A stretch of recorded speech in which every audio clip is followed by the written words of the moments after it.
football for what it is basically what brings us all here, and we just love the game so much. I believe people are surprised how big this club really is. You talk to people and I think, oh, it's just a couple of kids playing football. But when you actually start saying that there's 44 junior teams and every year you think about registration, you just see the numbers coming in, it always takes you by surprise. We've just clocked over 1,000 members, yeah. We have probably the largest senior player base on the Central Coast. We've still got 40, 50, 60-year-olds who are still running around, not as fast as they used to be, but still getting out there and playing.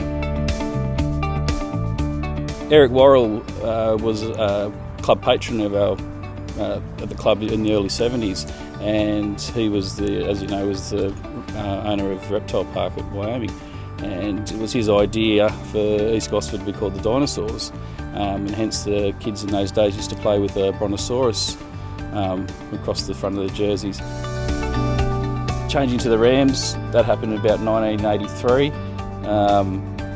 They just wanted something more dynamic that meant something, and it was embraced pretty well at the time.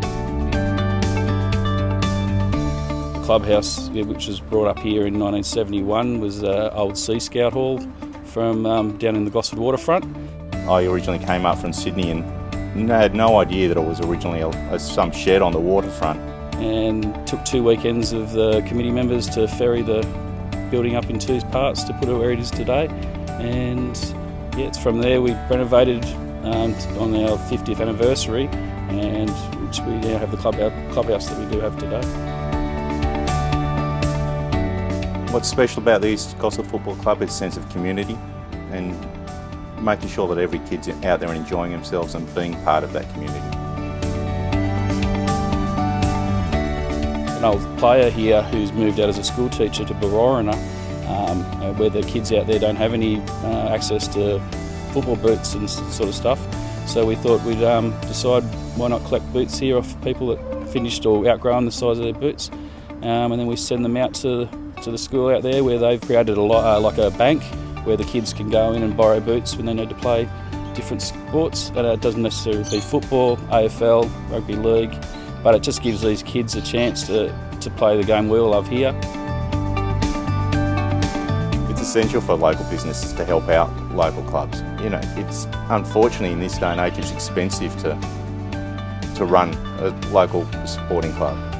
Bendigo Banks have been brilliant with the club, and I know when we go up there, a few of the girls behind the counter who have kids playing with us always stop and ask how everything's going. So when you see the little ones out there and you see the smile on their faces when they're enjoying themselves, that's basically what it's all about, especially when you're coaching and volunteering and looking after the kids. We just see the little smiles when they're running around, even as I said, when they score a goal in the wrong end of the field. The enjoyment that they get is tremendous, and that as a volunteer is what makes it what we do such a great feeling.